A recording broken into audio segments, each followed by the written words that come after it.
Yosemite Falls is one of the most photographed places on Earth, but late at night, it becomes one of the most terrifying. Campers say if you stay too long, you'll hear it, the sound of something whispering right over the roar of the water. This is National Parks After Darks. Tonight, the falls whisper back. Yosemite Valley had a way of silencing the world. After the first bend in the trail, the buzz of cell towers and freeway noise was replaced by something deeper. Wind through pines, the crackle of dust under boots, the occasional cry of a hawk echoing off granite.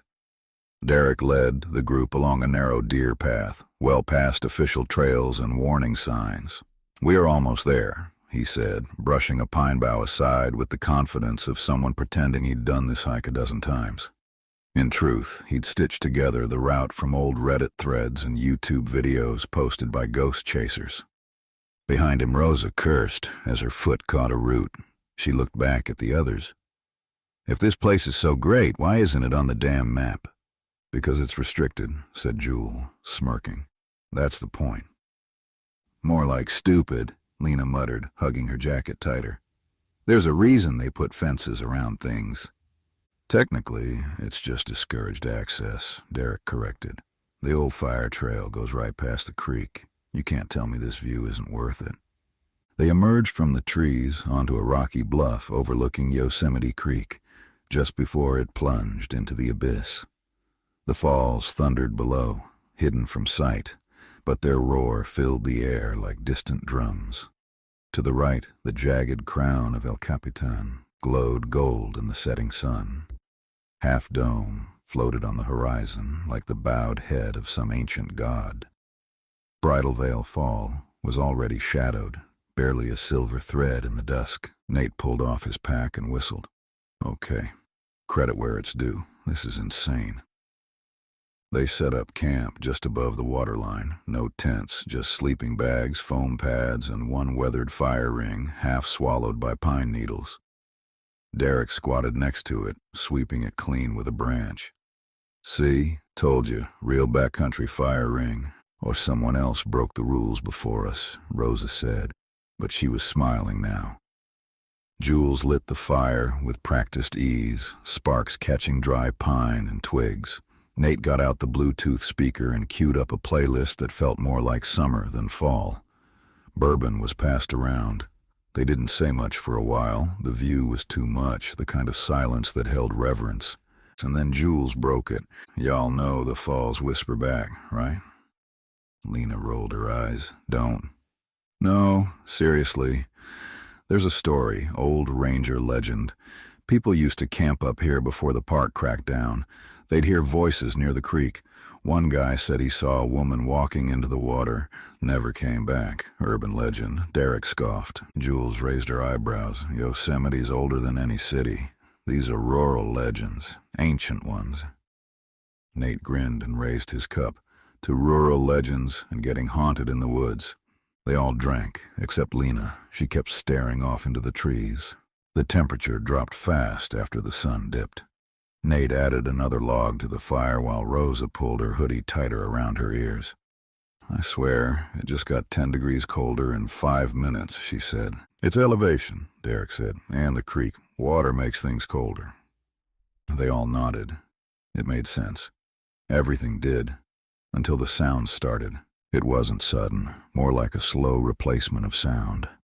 The insects went first, chirping fading into absence. Then the rustle of wind through pine needles dulled, as if they'd all stuffed cotton into their ears, and then, over the gentle roar of the creek, came something that wasn't water. A murmur, then a word. "Hello."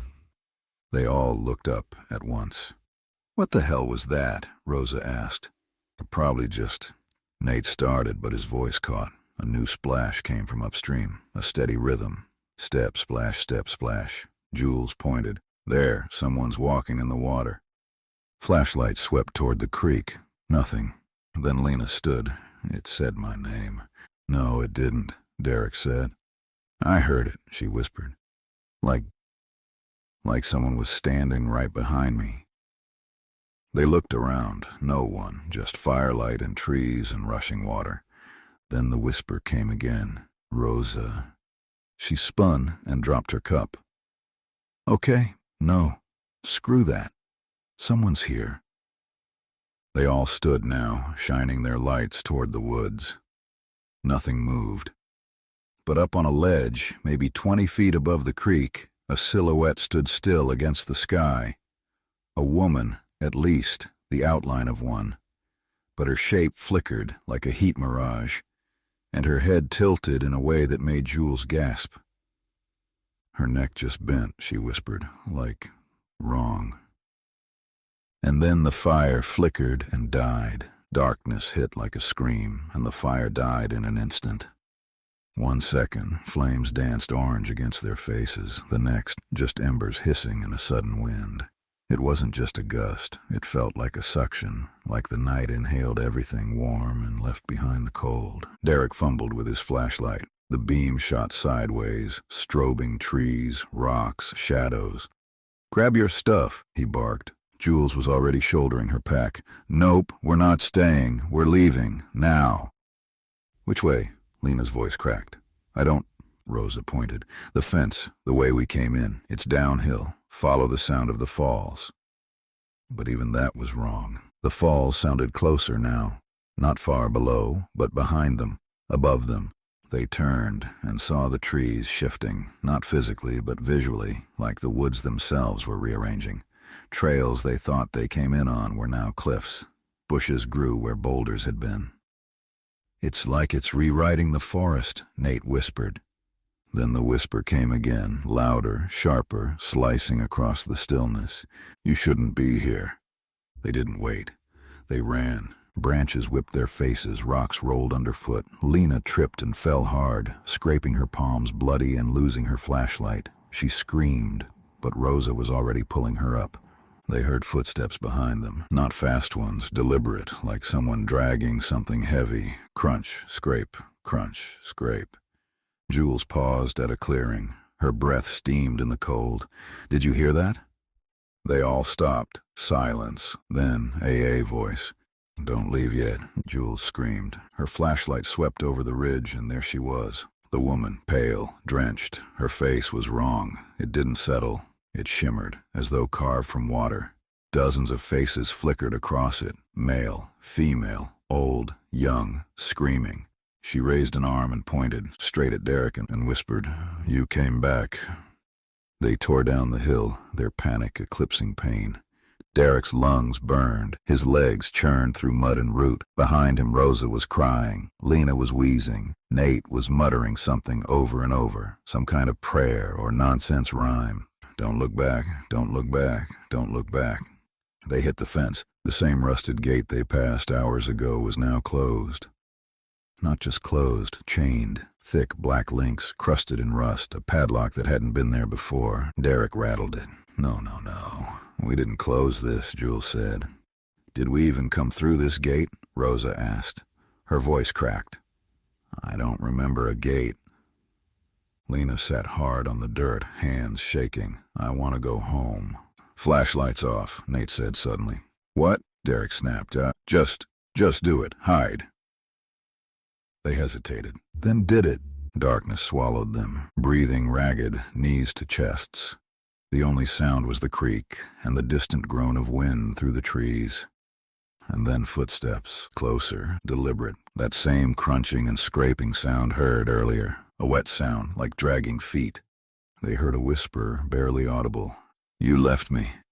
Then came a scream. It wasn't from them. It came from deep in the trees, human but wrong. A scream turned inside out. Nate started crying, quietly, but with his whole body. Rosa wrapped her arm around Lena, who was rocking slowly, eyes closed tight.